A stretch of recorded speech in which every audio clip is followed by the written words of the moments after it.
चौथा अध्याय गौरी शंकर की विभूति। उपमन्यु बोले, हे श्री कृष्ण, अब मैं आपसे स्त्री पुरुष जो महादेव की विभूति हैं का वर्णन करता हूँ।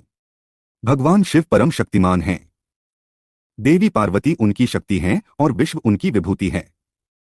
शुद्ध शुद्ध परपर चेतन चेतन सभी स्वाभाविक रूप हैं। शिवजी और देवी पार्वती के वश में यह संसार है। वे ही विश्वेश्वर हैं। भगवान शिव ही संसार के सभी जीवों को भक्ति और मुक्ति देते हैं। माता शक्ति भी शिवजी के समान महाशक्ति है। वे चिद्रूपा शक्ति हैं जो विश्व को विभक्त करती है। वे ही सभी क्रियात्मक शक्तियों को क्रियान्वित करती हैं। देवी पार्वती ही क्षोभ पाकर नाद को पैदा करती हैं। नाद से बिंदु, बिंदु से सदाशिव, उससे महेश्वर और उससे युद्ध विद्या पैदा होती है। ईश्वर की वाणी शक्ति है। इस संसार को रचने वाली शक्ति है। इस संसार में स्त्री व पुरुषों की विभूति भगवान शिव और देवी पार्वती पर आश्रित है। शिव क्षेत्रज हैं और देवी क्षेत्र रूपा हैं। पार्वती जी पृथ्वी रूप हैं और शिवजी आकार रूप हैं। शिव समुद्र रूप हैं तो पार्वती जी तरंग रूपा हैं। हे श्री कृष्ण, इस प्रकार मैंने आपको सर्वेश्वर शिव की विभूति सुना दी है। शिव भक्तों को सायुज्य की प्राप्ति होती है और भगवान शिव का भजन कीर्तन करने से समस्त पापों का नाश हो जाता है। पांचवा अध्याय पशुपति ज्ञान योग। उपमन्यु बोले, हे कृष्ण जी, इस संसार में सभी जीव मोहमाया के पाश में बंधे हुए हैं, इसलिए भगवान शिव के स्वरूप को वे जान नहीं पाते। भगवान शिव के अविकल्प प्रभावों का वर्णन ऋषि मुनिगण करते हैं। भगवान शिव को अपर ब्रह्म रूप में ब्रह्मात्मक, अनादि अनंतर रूप में महादेव तथा भूत इंद्रिय अंतकर प्रधान विषयात्मक में अपर ब्रह्म एवं चेतनात्मक परमब्रह्म कहलाते हैं। यह बहुत विशाल है और विश्व का विस्तार करने वाला है और ब्रह्मा कहलाता है। विद्या और अविद्या ब्रह्मा के रूप हैं। चेतना और अचेतना विद्या विद्या के ही रूप हैं। विश्व भगवान शिव रूप है और संसार के सभी जीव भगवान शिव के अधीन हैं। त्रिलोकीनाथ भगवान शिव तो सतसत दोनों के स्वामी हैं। वे ही सतसत को क्षरक्षर करते हैं। सभी प्राणी क्षर अव्यय एवं अक्षर हैं और परमात्मा के रूप हैं। सर्वेश्वर शिव ही समष्टि और व्यष्टि रूप कहलाते हैं। वे ही संसार के प्रवर्तक और निवर्तक हैं। वे ही आविर्भाव और तिरोभाव का कारण हैं। देवाधिदेव महादेव ही सबके स्वामी और धाता हैं। सर्वेश्वर शिव अंतर्यामी हैं। जो मनुष्य अपनी बुद्धि के कारण विरोधाभासों में फंसे रहते हैं, वे किसी भी बात का निश्चय नहीं कर पाते। जो मनुष्य भगवान शिव की शरण में जाते हैं, उन्हें शिव तत्व का ज्ञान प्राप्त हो जाता है। छठा अध्याय शिव तत्व वर्णन। उपमन्यु बोले, हे श्री कृष्ण, जिस प्रकार इंद्रजाल की माया जादूगर को भ्रमित नहीं करती बल्कि उसकी लीलाओं को देखकर वह आनंदित होता है, उसी प्रकार सृष्टि रचना का आधार रूप भगवान शिव सभी प्रकार के बंधनों से सदैव मुक्त रहते हैं। त्रिलोकीनाथ देवाधिदेव शिव तो सब बंधनों से दूर हैं। उन्हें कोई भी माया, प्रकृति, बुद्धि और अहंकार नहीं बांध सकता। शिव तो परमब्रह्म परमात्मा हैं। वे किसी वासना, मोह अथवा भोग के प्रभाव में नहीं आ सकते। बंधु बंधु, नियंता, प्रेरकति, गुरुत्राता, अधिक समान, कांक्षित आकांक्षित, जन्म मरण, विधिनिषेध, मुक्तिबंधन कोई भी सर्वेश्वर की राह में आगे नहीं आ सकता। देवाधिदेव महादेव सारे संसार में व्याप्त हैं। सृष्टि से पूर्व शिव थे, सृष्टि रचना के बाद सृष्टि रूप भी शिव हैं और सृष्टि के खत्म होने के बाद भी शिव ही अवशिष्ट रहेंगे। यह ज्ञान ही समस्त दुखों को समाप्त करने वाला है। यही शिवोपासना और शिवाराधना का प्रतिफल है। सदाशिव के सच्चे स्वरूप को जिस प्राणी ने समझ लिया वह कभी मोह के वश में नहीं होता। हिरण्यबाहु भी शिव रूप से काल के अग्रभाग हैं। हृदय के मध्य में सर्वेश्वर शिव का ही वास है। जो भगवान शिव का परम भक्त है उसको संसार में हर मनोवांछित फल की प्राप्ति होती है। सातवां अध्याय शिवशक्ति वर्णन। उपमन्यु बोले, हे श्री कृष्ण, परमब्रह्म परमात्मा शक्तिशाली और विलक्षण वाले एक ही रूप हैं। सूर्य किरणों के समान ही उनकी कीर्ति देदीप्यमान है। इच्छा, ज्ञान और क्रिया रूप में उनकी अनेक शक्तियां विद्यमान हैं। इसी शक्ति के फलस्वरूप शिव पुरुष हुए और ज्ञानदायिनी आनंदमयी देवी पार्वती सूक्ष्म शक्ति कहलाईं। प्रज्ञा श्रुति स्मृति रूपी शिव विद्या है। भगवान शिव ही वैद्य हैं। भगवान शिव की शक्ति विश्व को मोहने वाली और मुक्ति प्रदान करने वाली है। अपने हृदय में शिव शक्ति के स्वरूप का ध्यान करने वालों को परम शांति प्राप्त होती है। शिव शक्ति का तादात्म्य में संबंध है। मुक्ति की कामना करने वालों के लिए ज्ञान एवं कर्मों की आवश्यकता नहीं है। मुक्ति तो भगवान शिव और देवी पार्वती के प्रसन्न होते ही प्राप्त हो जाती है। भगवान शिव के प्रसन्न होते ही मुक्ति सुलभ हो जाती है। भगवान शिव की भक्ति उन्हें प्रसन्न करती है। देवाधिदेव महादेव जी में भक्ति भावना रखने वाले जीवों को मुक्ति मिल जाती है। सांग और अनंग दोनों सेवा भक्ति कहलाती हैं।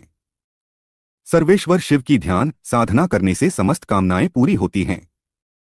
तप कर्म जप ज्ञान ध्यान और चांद्रायण व्रत तप हैं। परमेश्वर शिव का नाम जपने व चिंतन करने से भगवान शिव की कृपा प्राप्त होती है। शिव शास्त्रों में भी इस ज्ञान का वर्णन है। 8वां अध्याय व्यासावतार। श्री कृष्ण बोले हैं महर्षि, अब आप वेदों का सार सुनाइए।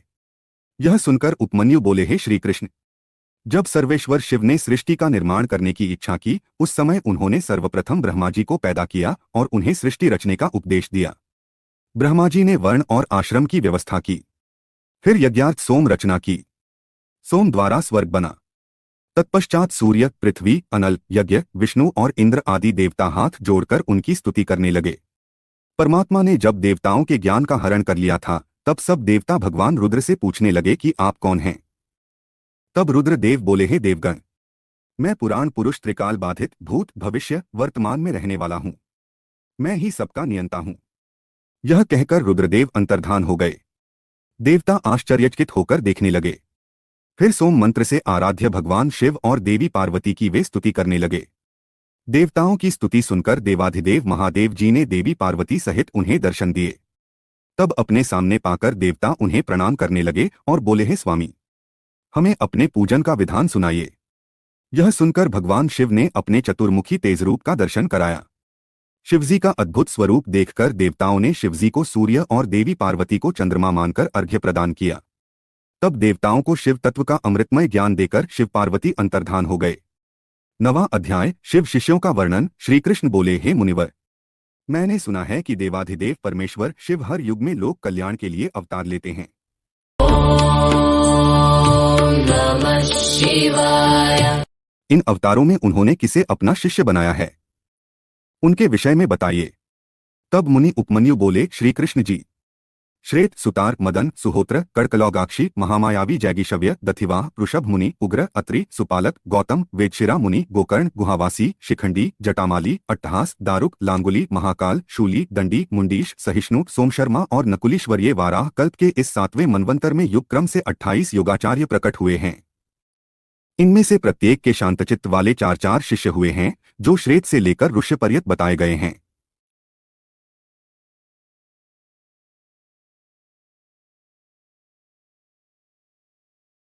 मैं उनका क्रमशः वर्णन करता हूँ, सुनो। श्वेत श्वेतशिख श्वेताश्व श्वेतलोहित दुंदुभी शत्रु त्रिचीक केतुमान विकोश विकेश विपाश पाशनाशन सुमुख दुर्मुख दुर्गम दुर्तिक्रम सनत कुमार सनक सनंदन सनातन सुधामा विरजा शंख अंडज सारस्वत मेघ मेघवाह सुवाहक कपिल आसुरी पंचशिख वाशकल पराशर गर्ग भार्गव अंगिरा बलबंधु निरामित्र केतुश्रिंग तपोधन लंबोदर लंबात्मा लंबकेशक सर्वज्ञ संबुद्धि साध्य सिद्धि सुधामा कश्यप वशिष्ठ विरजा अत्रि उग्र गुरुश्रेष्ठ श्रवण श्रविष्ठक कुनी कुंबाहु कुशरीर केनेत्रक काश्यप उष्णा चवन बृहस्पति उतथ्य वामदेव महाकाल महानिल वाचश्रवा सुवीर शावक यतीश्वर हिरण्यनाभ कौशल्य लोकाक्षी कुथुमी सुमंतु जैमिनी कुबंध कुशकंधर लक्ष दार्भायिनी केतुमान गौतम भल्वी मधुपिंग श्वेतकेतु उशिज बृहदश्व देवल कवि शालिहोत्र सुवेश युवनाश्व शरद्धसु छगल कुंभकर्ण कुंभ प्रबाहुक उलूक विद्युत शंभूक आश्वलायन अक्षपाद कणाद उलूक वत्स कुशिक गर्ग मित्रक और ऋष्य योगाचार्य रूपी महेश्वर के शिष्य हैं। इनकी संख्या 112 है। ये सबके सब सिद्ध पाशुपात हैं। इनका शरीर भस्म से विभूषित रहता है।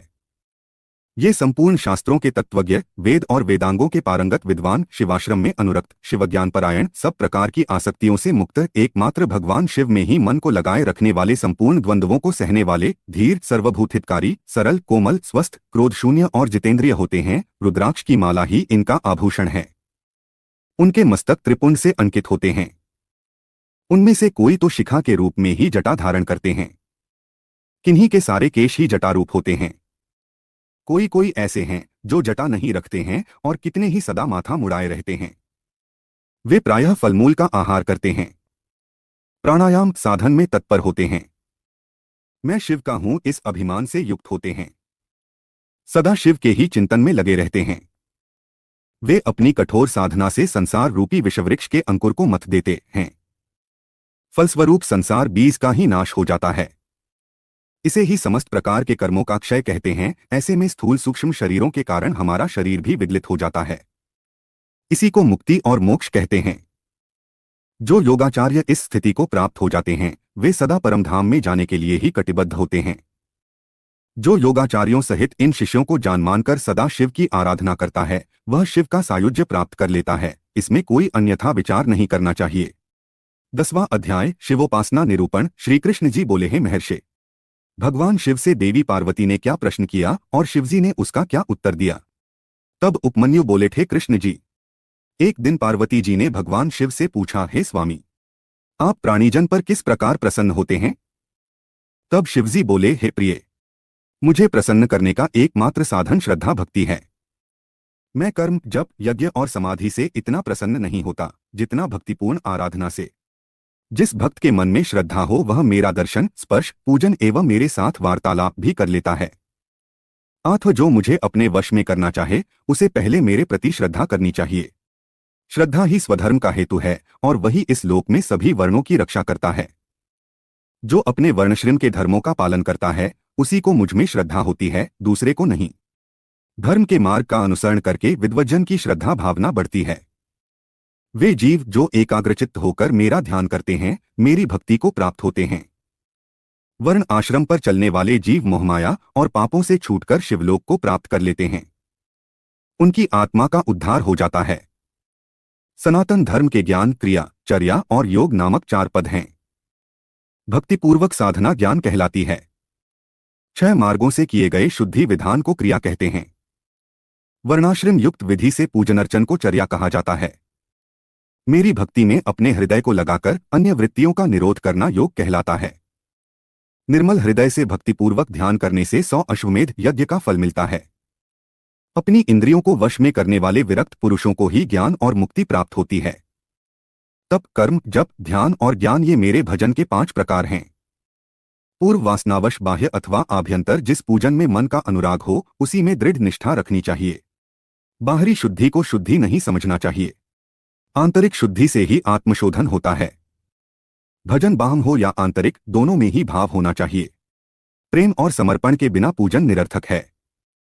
11वां अध्याय ब्राह्मण कर्म निरूपण। त्रिलोकीनाथ परमेश्वर शिव बोले, हे देवी, 3 बार नहाना, अग्निकर्म करना, लिंग पूजा, दान, ईश्वर भाव, दया भाव, सत्य, संतोष, आस्तिकता, अहिंसा, लज्जा, श्रद्धा, पढ़ना पढ़ाना, उपदेश, ब्रह्मचर्य, श्रवण, तप, क्षमा, शौच आदि वर्ण धर्म हैं। ब्राह्मणों के लिए क्षमा, शांति, संतोष, सत्य, असत्य, ब्रह्मचर्य, तत्वज्ञान, वैराग्य, भस्म सेवन, सर्वसंग में निवृत्ति आदि परम आवश्यक है। ब्रह्मचारियों को रात्रि में भोजन नहीं करना चाहिए। क्षत्रियों को दान नहीं लेना चाहिए। सभी वर्णों की रक्षा करना, शत्रुओं पर विजय, दुष्टजन वध, ऋतुकाल में स्त्रीगमन, सेना रक्षण एवं मेरे भक्तों पर पूर्ण विश्वास करना आदि क्षत्रिय धर्म है। वैश्य धर्म गौरक्षा, व्यापार और खेती करना है। सभी वर्णों की सेवा करना शूद्र का धर्म है। गृहस्थियों को अपनी गृहस्थी का ध्यान रखना चाहिए। ब्रह्मचारियों को ब्रह्मचर्य, पत्नियों को पति आज्ञा का पालन करना चाहिए। विधवा स्त्रियों को भूमि शयन, धर्म, व्रत, दान, तप, शांति का पालन करना चाहिए व चतुर्दशी, पूर्णमासी व एकादशी का व्रत करना चाहिए। मेरी आराधना करने वाले प्राणीजन को ओम नमः शिवाय मंत्र का जाप करना चाहिए। 12वां अध्याय पंचाक्षर मंत्र की महिमा। मुनि उपमन्यु बोले, हे श्री कृष्ण, वेदों एवं शास्त्रों में 8 कार और षडाक्षर मंत्र की महिमा का गुणगान किया गया है। यह मंत्र भक्तों की सभी मनोकामनाओं को पूरा करता है। वेदों का सार रूप होने के कारण इसके अर्थ में बहुत सी सिद्धियां विद्यमान हैं। यह मंत्र परम मुक्तिदाता है। ओम नमः शिवाय मंत्र का जाप मनोरंजक तथा परे से भी परे है। इस मंत्र की बड़ी महिमा है। अत्यंत सूक्ष्म होने पर भी यह तीनों गुणों से परे है। पंचाक्षर मंत्र सभी विद्याओं का बीज है। यह मंत्र सर्वज्ञ एवं समर्थ है। में ब्रह्मा स्थित है। नमः शिवाय में ईशान नामक सूक्ष्म ब्रह्मांड स्थित है। भगवान शिव तो सदा इस मंत्र में निवास करते हैं। यह मंत्र संसार से मुक्ति प्रदान करने वाला है। इस मंत्र पर अविश्वास करने वाला अधर्मी मनुष्य नरक का भागी होता है। इस पंचाक्षर मंत्र में 7 करोड़ मंत्र हैं तथा अनगिनत उपमंत्र हैं। पंचाक्षर मंत्र एवं षडाक्षर मंत्र में संपूर्ण शिव ज्ञान तथा सभी विद्याओं के तत्व हैं। जिसके हृदय में नमः शिवाय नामक महामंत्र है उसे अन्य किसी शास्त्र के अध्ययन की कोई आवश्यकता नहीं होती। 13वां अध्याय कलिनाशक मंत्र। देवी पार्वती बोली हैं, स्वामी, कलयुग में पाप रूपी अंधकार निरंतर बढ़ता जाता है, धर्म से विमुखता आ जाती है। धर्म के आचार विचार सभी परंपराएं एवं मर्यादाएं नष्ट हो जाती हैं। तब उसमें आपके भक्तों की क्या गति होगी और वे कैसे मुक्त हो पाएंगे? पार्वती जी के वचन सुनकर शिवजी बोले, हे देवी, कलयुग में पंचाक्षर मंत्र का भक्तिपूर्वक जाप करने वाले मनुष्यों को मुक्ति मिल जाती है। पापियों, निर्दयी एवं कुटिल जन भी श्रद्धा भावना से पंचाक्षर मंत्र का जाप करने से भवसागर से पार हो जाते हैं। पंचाक्षर मंत्र के जपने से शिवलोक की प्राप्ति होती है। यह सर्वोत्तम मंत्र है। महर्षि इसी मंत्र के प्रभाव से स्वधर्माचरण करते हैं। प्रलय आने पर सभी स्थावर जंगम जीव नष्ट हो जाते हैं। तब मैं ही एकमात्र जीवित रहता हूं। सारे वेद और शास्त्र मुझ में लीन हो जाते हैं। फिर नई सृष्टि का आरंभ होता है। सृष्टि के पुनः आरंभ में जब श्रीहरि क्षीरसागर में सो रहे थे, उस समय उनकी नाभि से पंचमुखी ब्रह्मा की उत्पत्ति हुई। उन्होंने सृष्टि की रचना करने हेतु मेरी तपस्या की। तब मैंने ब्रह्मा जी को साक्षात दर्शने देकर उन्हें नम शिवाय मंत्र की दीक्षा दी। इसी मंत्र के प्रभाव से उन्होंने देवताओं, दानवों, ऋषियों एवं प्राणीजन की रचना की। नमः शिवाय यह 5 अक्षरीय मंत्र महामहिमावान है और सारे जगत का बीज रूप है। इसे वेदों से उत्तम माना गया है। मेरे द्वारा प्रकट प्रथम विद्या यही है। वामदेव इसके ऋषि हैं और पंक्ति छंद हैं। मैं इस मंत्र का देवता हूं। यह मेरा परम प्रिय मंत्र है। पंचाक्षर मंत्र कलयुग में इस भवसागर से तारने वाला मंत्र है। 14वां अध्याय व्रत ग्रहण करने का विधान। भगवान शिव बोले, हे प्रिय, ऐसा व्रत जो क्रिया और श्रद्धा से हीन हो, निष्फल होता है।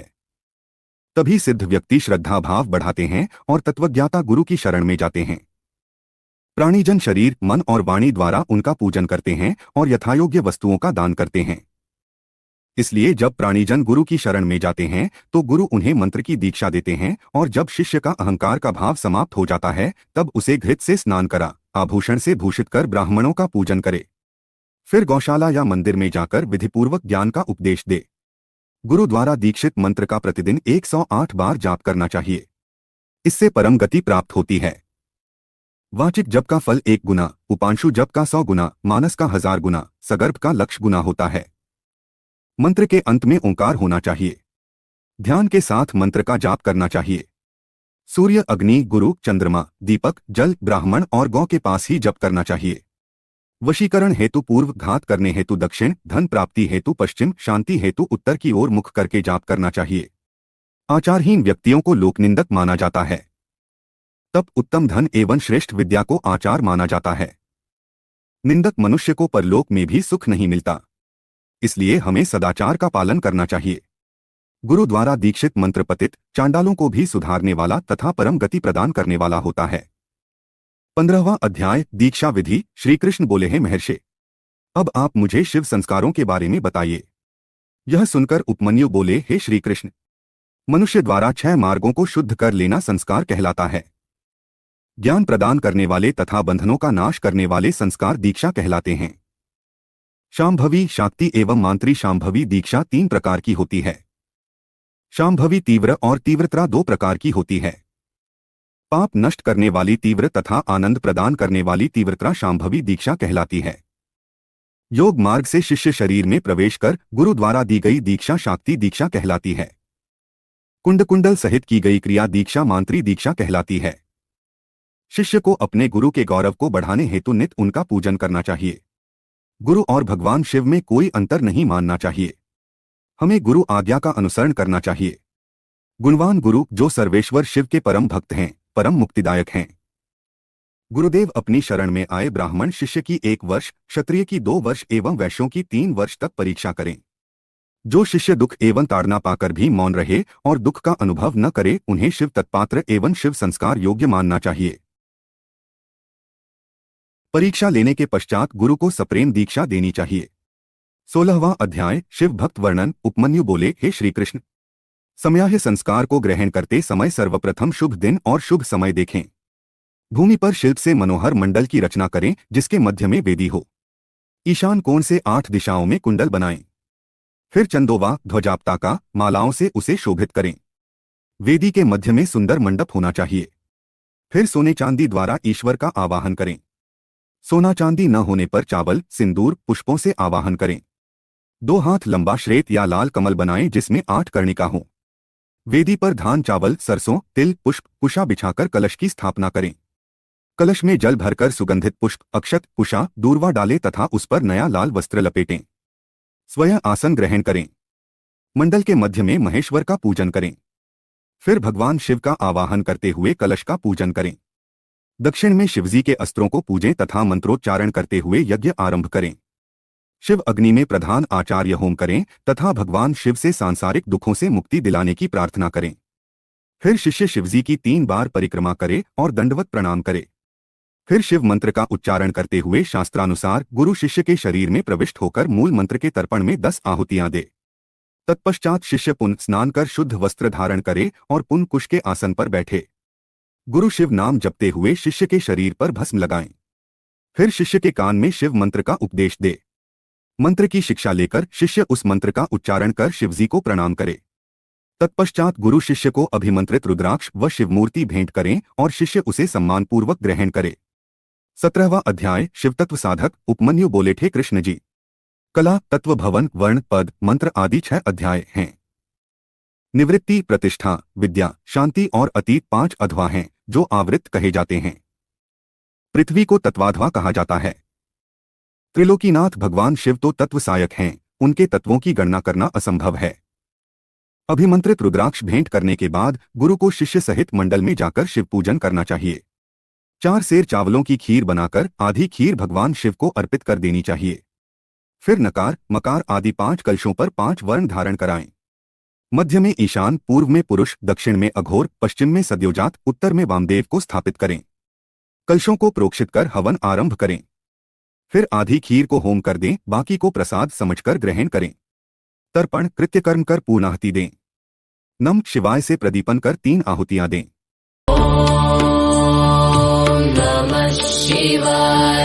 कन्या द्वारा काटे गए सूत को अभिमंत्रित कर शिष्य की शिखा में बांध दें और पूजन करें।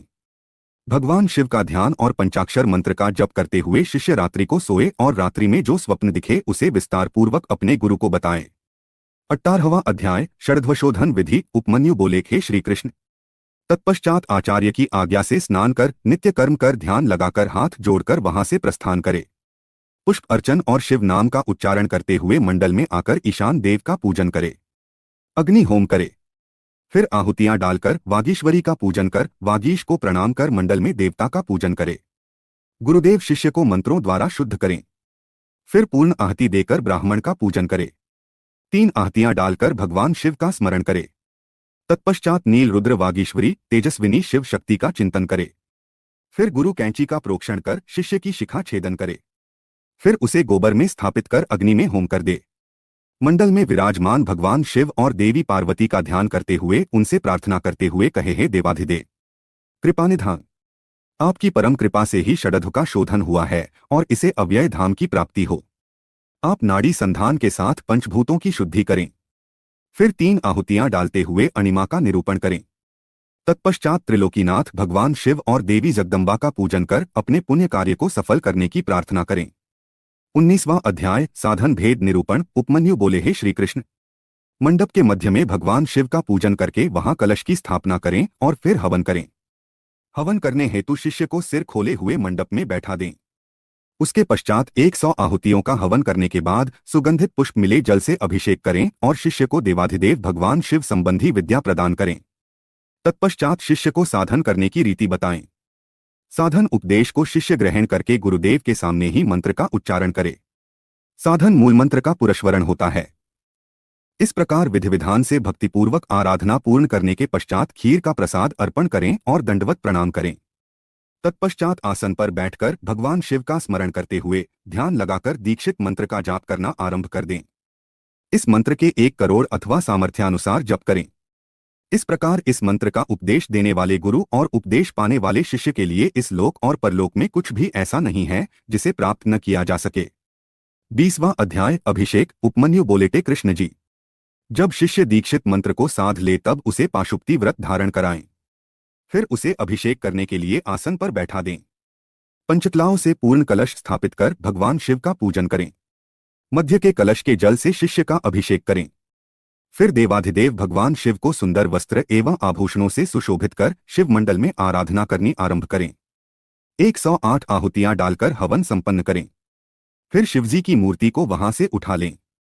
शिव घट तथा अग्नि का पूजन और आराधना करें। फिर अश्वशोधन की क्रियाएं पूर्ण करें।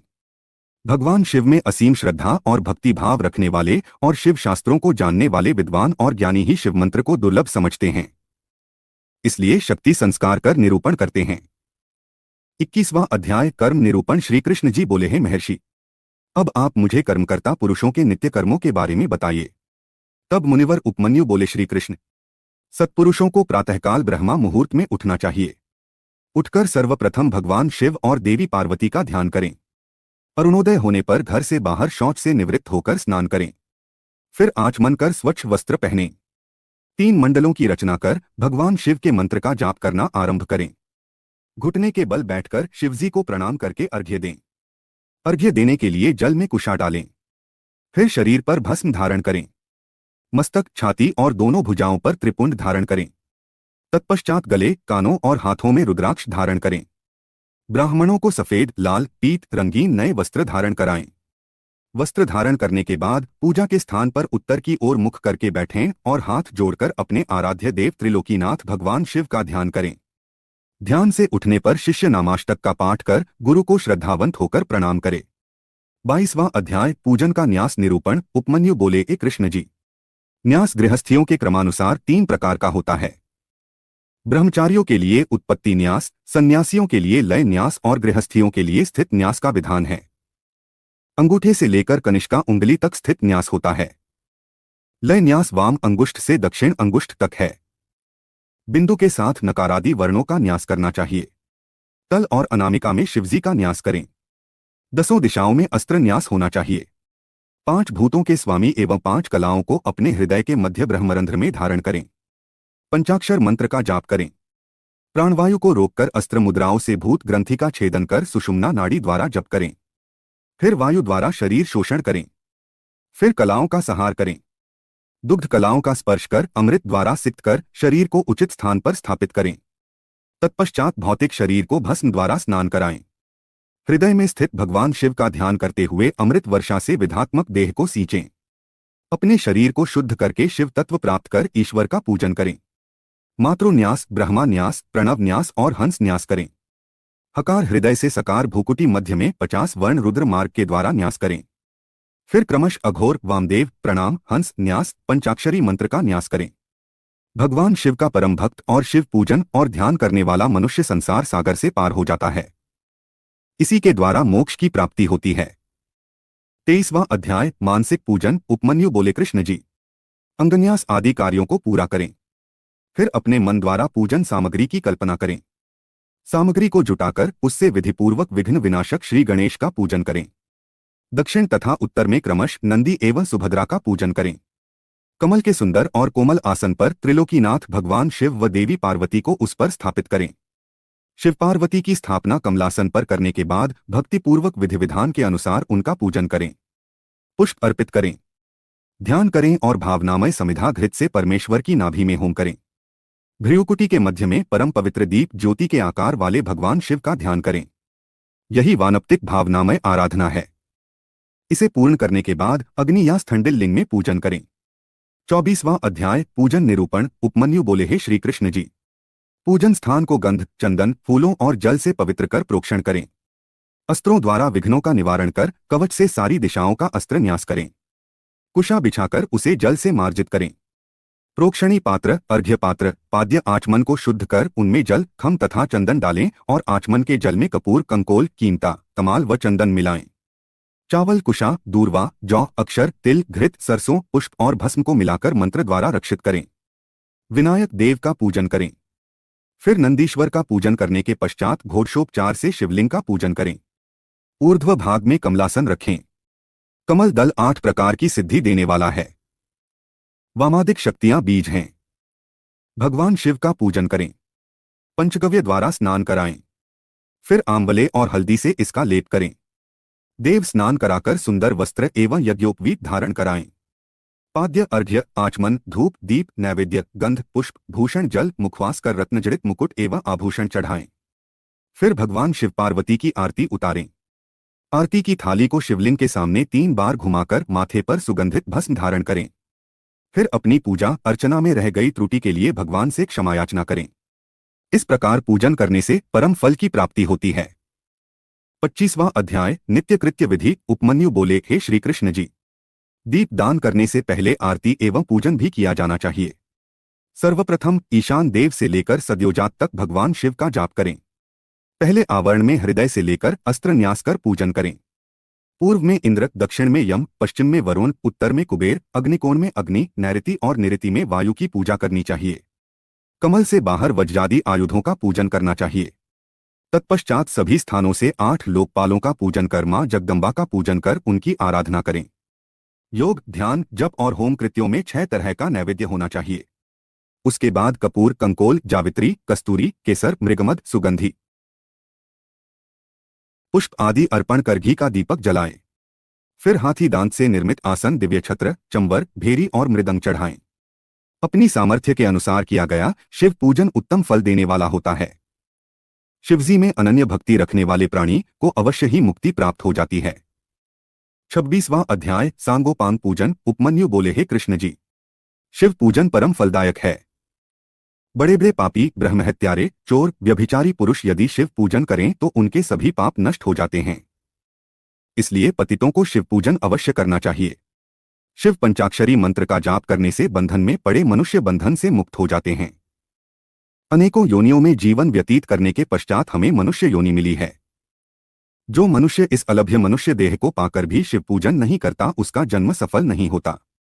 इसलिए प्रत्येक मनुष्य को भक्तिपूर्वक त्रिलोकीनाथ भगवान शिव का पूजन आराधन अवश्य करना चाहिए।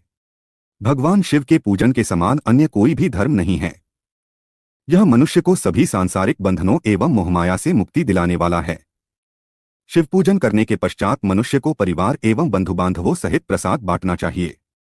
27वां अध्याय अग्निकृत्य विधान। उपमन्यु बोले, हे कृष्ण जी, अग्निकृत्य तो कुंड, स्थंडिल, वेदी, लोहे के पात्र अथवा मिट्टी के पात्र में कर्तव्य हैं। उसमें विधिपूर्वक अग्नि की स्थापना करनी चाहिए और फिर हवन करना आरंभ करें।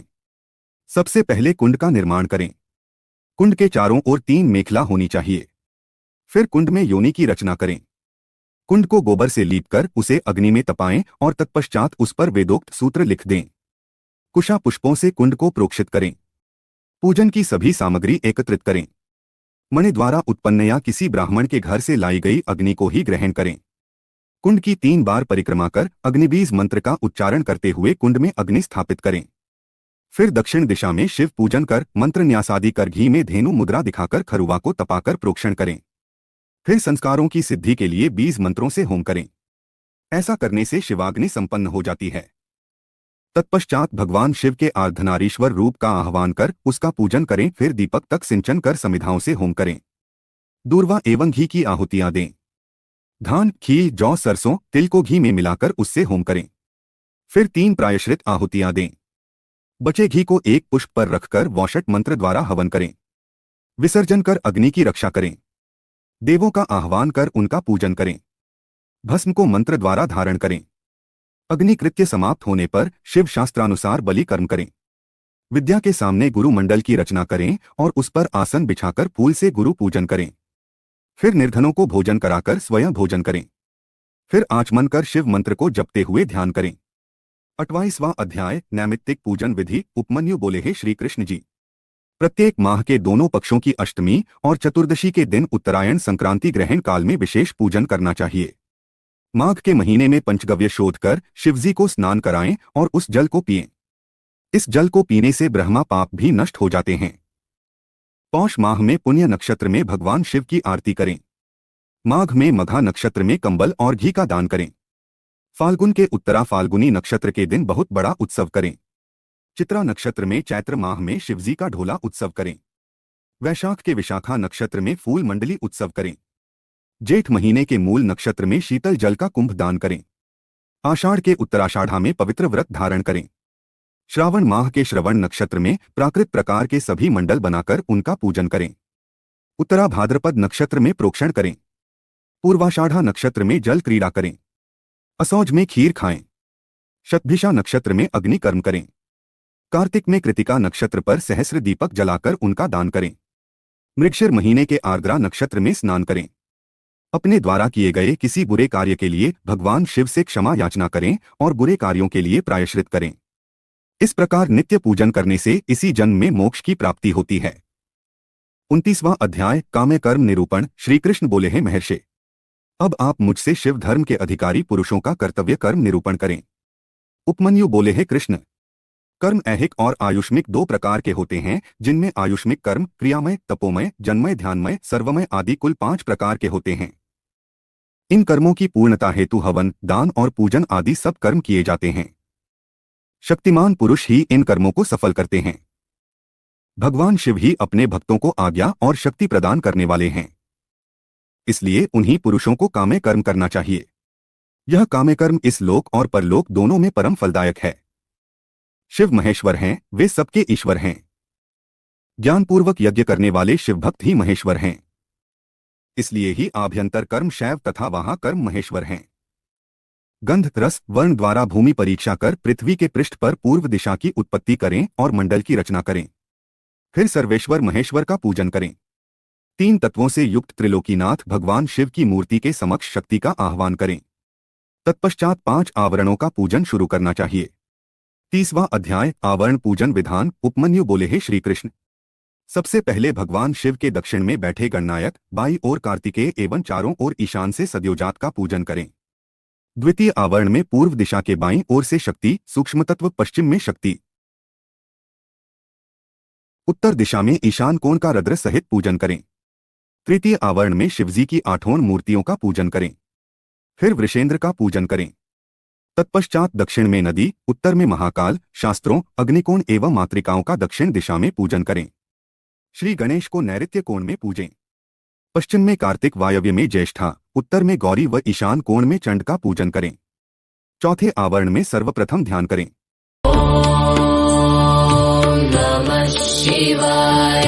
फिर पूर्व में भानु, दक्षिण में ब्रह्मा, पश्चिम में रुद्र, उत्तर में श्रीहरि विष्णु का पूजन करें। आदित्य, भास्कर, भानु, रवि का पूजन करने के बाद 8 ग्रहों का पूजन करें। 5वें आवरण में देव योनि का पूजन करें और फिर देवेश का पूजन करते हुए पंचाक्षरी मंत्र का जाप करें। पूजन करने के पश्चात भगवान शिव पार्वती को सभी भोग अर्पित करें। फिर स्तुति गायन करें और ॐ नमः शिवाय का 108 बार जाप करें। क्रमानुसार गुरुदेव का पूजन करें। सभी आवरणों के साथ देव विसर्जन करें। सब सामान गुरुदेव को अर्पित करें। यह योग योगेश्वर कहलाता है, जो चिंतामणि तुल्य है। 31वां अध्याय शिवस्तोत्र निरूपण। उपमन्यु बोले, हे श्री कृष्ण, अब मैं आपको पंचवर्ण नामक पवित्र स्तोत्र सुनाता हूं। हे जगतनाथ, प्रकृति से सुंदर नित्य चेतन स्वरूप की सदा जय जयकार हो।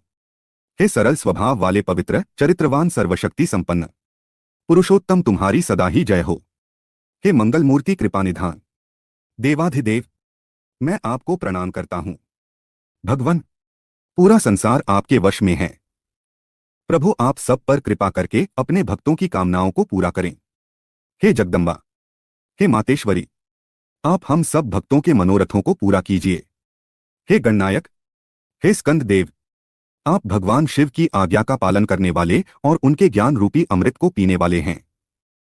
भगवान, आप मेरी रक्षा करें। हे 5 कला के स्वामी, आप मेरी अभिलाषा पूरी करें।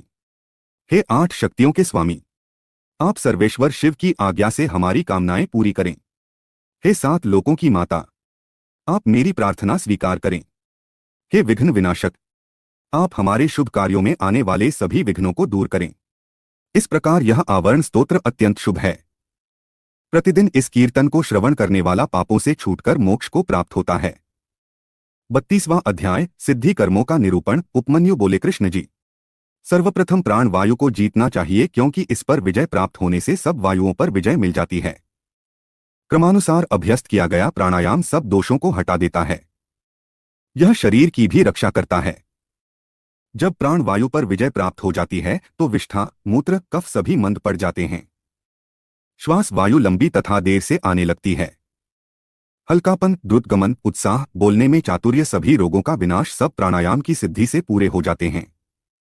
इंद्रियों को वश में करने का नाम प्रत्याहार है, क्योंकि इंद्रियां ही विषयों में संलग्न होती हैं। सभी इंद्रियों को वश में कर लेना ही परम सुखकारी होता है। यह ही विद्वानों को ज्ञान और वैराग्य प्रदान करता है। अपनी इंद्रियों को वश में कर लेने से आत्मा का उद्धार होता है। अपने हृदय को एकाग्र करना और शिव चरणों में समर्पित कर देना ही सांसारिक बंधनों से मुक्ति प्रदान करता है। 33वां अध्याय लिंग स्थापना से फलागम। मुनिवर उपमन्यु श्री कृष्ण को पारलौकिक विधि के बारे में बताते हैं। यह विधि सर्वोत्तम है। इस त्रिलोक में निवास करने वाले सभी प्राणी इस विधि का आश्रय लेकर अपने पद को प्राप्त करते हैं। सबने अपने पदों के अनुसार सुख, शासन और राज्य को प्राप्त किया है। भगवान शिव को श्वेत चंदन के जल से स्नान कराएं। श्वेत कमल से ही उनका पूजन कर हाथ जोड़कर प्रणाम करें। उन्हें कमल के ही आसन पर विराजमान करें। धातु का शिवलिंग बनाकर उसका पूजन करें। बेल पत्रों द्वारा कमल के दाईं ओर बैठे हुए भगवान शिव और देवी पार्वती का पूजन आराधन करें। फिर सुगंधित वस्तुओं से सुरभित करें। मूर्ति के दाईं ओर अगर, अंगरू, पश्चिम में मैंसिल, उत्तर में चंदन और पूर्व में हरिताल लगाएं। तत्पश्चात भगवान शिव की मूर्ति के चारों ओर गूगल और अगर की धूप दें। फिर उन्हें नए वस्त्र पहनाएं। फिर उन्हें खीर का नैवेद्य अर्पित कर घी का दीपक जलाएं। मंत्रोच्चारण करते हुए शिवजी की परिक्रमा करके हाथ जोड़कर प्रार्थना करें और अपने द्वारा किए गए अपराधों के लिए क्षमा याचना करें। इस प्रकार पूजन करने से मोक्ष की प्राप्ति होती है।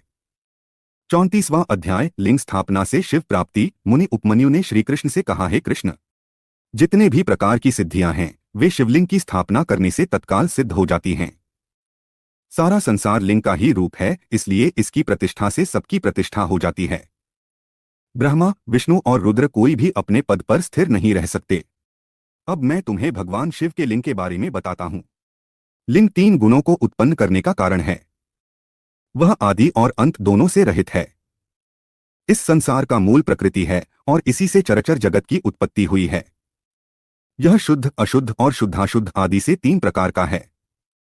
सभी देवता और प्राणीजन इसी से उत्पन्न होकर अंत में इसी में लीन हो जाते हैं। इसलिए भगवान शिव को लिंग रूपी मानकर उनका देवी पार्वती सहित पूजन किया जाता है। भगवान शिव और देवी पार्वती की आज्ञा के बिना इस संसार में कुछ भी नहीं हो सकता। त्रिलोकी के प्रलयकाल आने पर जब भयानक प्रलय मची थी, उस समय श्रीहरि भगवान विष्णु क्षीरसागर में अथाह जल के बीच शेष शय्या में सो गए। तब उनके नाभि कमल से ब्रह्मा जी की उत्पत्ति हुई। शिवजी की माया से मोहित ब्रह्मा जी विष्णु जी के पास जाकर उनसे बोले, तुम कौन हो?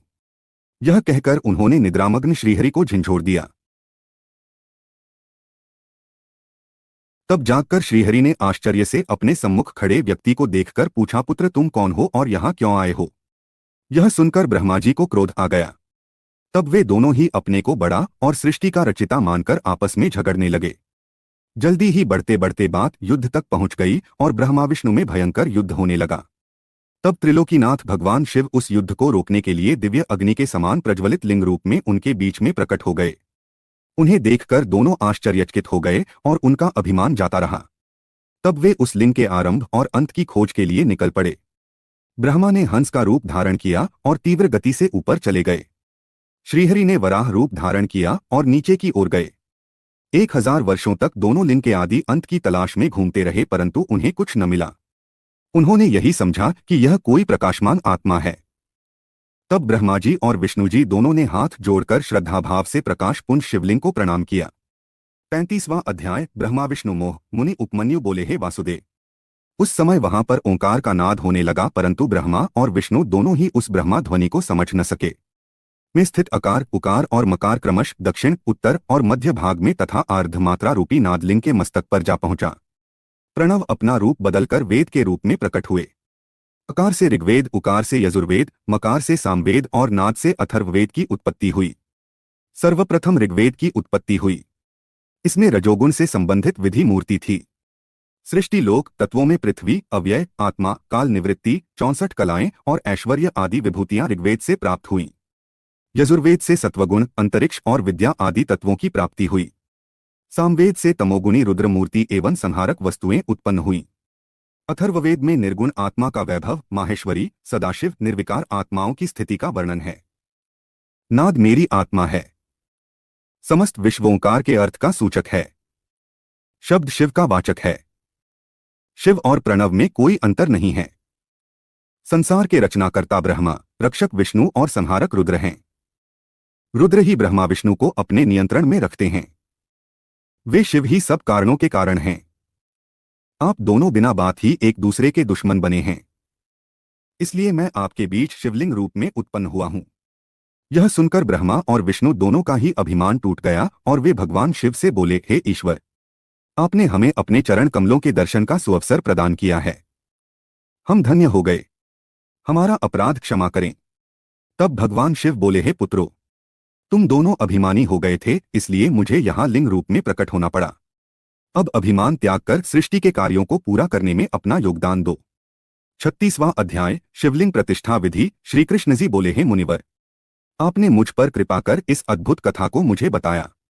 अब आप लिंग और वेदी की प्रतिष्ठा की विधि भी बताइए। यह सुनकर उपमन्यु बोले, रहे कृष्ण, शुक्ल पक्ष में शिवशास्त्र के अनुसार शिवलिंग का निर्माण कराएं। गणेश जी का पूजन कर लिंग को स्नान के लिए ले जाएं। 5 स्थान की मिट्टी, गोबर और पंचगव्य से शिवलिंग को स्नान कराएं। मंत्रोच्चारण करते हुए लिंग का जल में अधिवास करें। मूर्ति को सुंदर वस्त्र और आभूषणे से सुसज्जित कर उनका पूजन करें और उन्हें चौकी पर स्थापित करें। पूर्व की ओर मूर्ति का माथा और पश्चिम में पिंडी होनी चाहिए। तत्पश्चात पुनः स्नान कराकर पूजन करें। वेदी की भूमि के ईशान कोण में कमल लिखें। शिवजी का आह्वान कर पूजन करें। वेदी के पश्चिम में चंडिका कमल लिखकर पुष्प अर्पित करें। फिर शिवलिंग को नए वस्त्रों में लपेटें। विधेश कुंभ और वर्धिनी शैवी की स्थापना करें। फिर 4 विप्र मंत्रोच्चारण करते हुए हवन करें। 108 घी की आहुतियों से हवन करें। हवन के पश्चात पूर्ण आहुति दें। फिर महापूजन आरंभ करें। 10 कलशों के जल में शिव मंत्र पढ़कर अंगूठे और अनामिका द्वारा मृत्तिका मंत्र जाप करें। फिर उस जल से शिवलिंग का अभिषेक करें। फिर विधेश के घट से अभिषेक करें। तत्पश्चात दोनों हाथ जोड़कर भक्ति भावना से भगवान शिव का देवी पार्वती सहित स्तुति करते हुए आह्वान करें। फिर पंचोपचार से उनका पूजन करें। पूजन करने के पश्चात हाथ जोड़कर क्षमायाचना करें। फिर अन्य मूर्तियों को भी इसी विधि से स्थापित करें। सब कार्यों के पूर्ण हो जाने पर आचार्य को यथावत दक्षिणा देकर उसके चरण छूकर आशीर्वाद प्राप्त करें। 37वां अध्याय योग निरूपण। मुनि उपमन्यु बोले, थे केशव, अब मैं आपको योग विधि के बारे में बताता हूँ, जिसके द्वारा सभी विषयों से निवृत्ति हो और अंतःकरण की सब वृत्तियां शिवजी में स्थित हो जाएं। वह परम योग है। योग 5 प्रकार का होता है। मंत्र योग, स्पर्श योग, भाव योग, अभाव योग और महायोग। मंत्रों का उनके अर्थ सहित ज्ञान होना महायोग कहलाता है। मंत्रों को प्राणायाम द्वारा सिद्ध करना स्पर्श योग कहलाता है। जब जिह्वा मंत्रों को स्पर्श न करते हुए भी उनका जाप करती है तो वह भावयोग कहलाता है। प्रलय के समय से संबद्ध पूरे संसार का विचार अभावयोग कहलाता है। जब साधना करने वाले की सभी मानसिक वृत्तियां भगवान शिव से जुड़ जाएं और वह नित्य शिवचिंतन में मग्न रहे, ऐसी दशा महायोग कहलाती है। सांसारिक बंधनों से मुक्ति की कामना करने वाले मनुष्य ही इस चिंतन और वैराग्य को अपने जीवन में अपनाकर महायोग को प्राप्त करते हैं। हमारे शरीर में रहने वाली प्राणवायु को रोकना प्राणायाम कहलाता है। प्राणायाम रेचक, पूरक और कुंभक 3 प्रकार का होता है। साधक को इनका अभ्यास करना चाहिए क्योंकि इसी से शरीर की शुद्धि होती है। प्राणायाम सगर्भ और अगर्भ 2 प्रकार का होता है।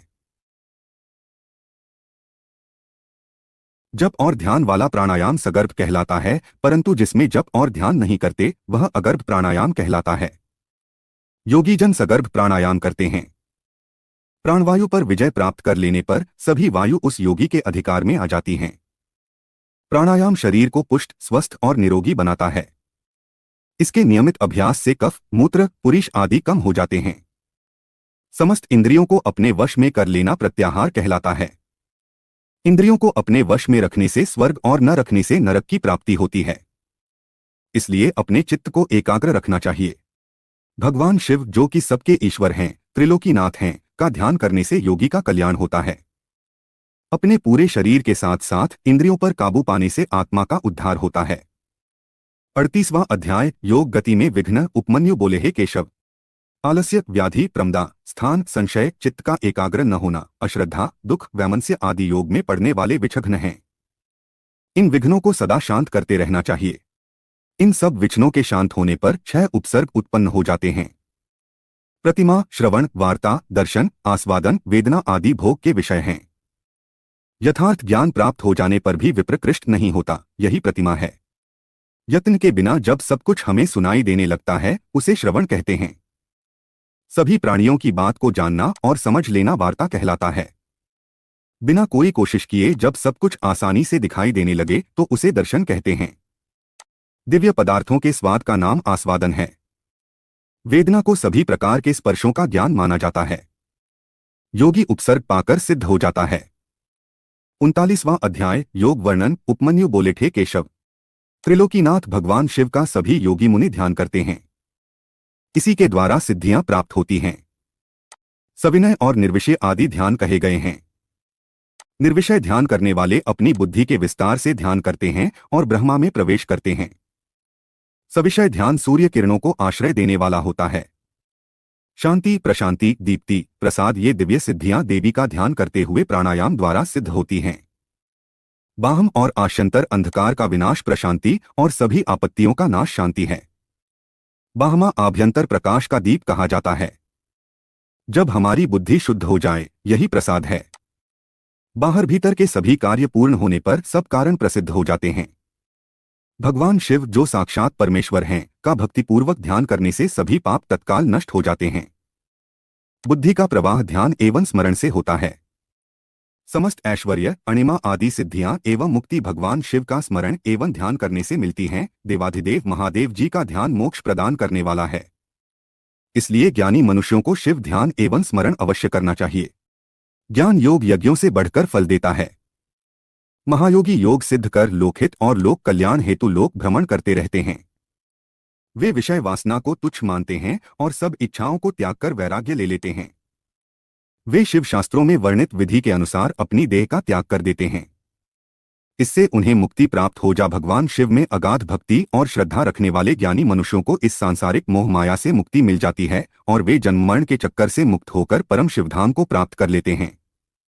40वां अध्याय मुनियों का नैमिषारण्य गमन। सूत जी बोले, हैं मुनियों, महर्षि उपमन्यु ने भगवान श्री कृष्ण को ज्ञान योग का उपदेश दिया। वही उपदेश वायुदेव ने ऋषिगणों को सुनाया था, जिसे सुनकर वे बहुत हर्षित हुए थे। प्रातः काल होने पर नैमिष तीर्थ में निवास करने वाले मुनिजन यज्ञांत स्नान के लिए परम पवित्र नदी को ढूंढने लगे।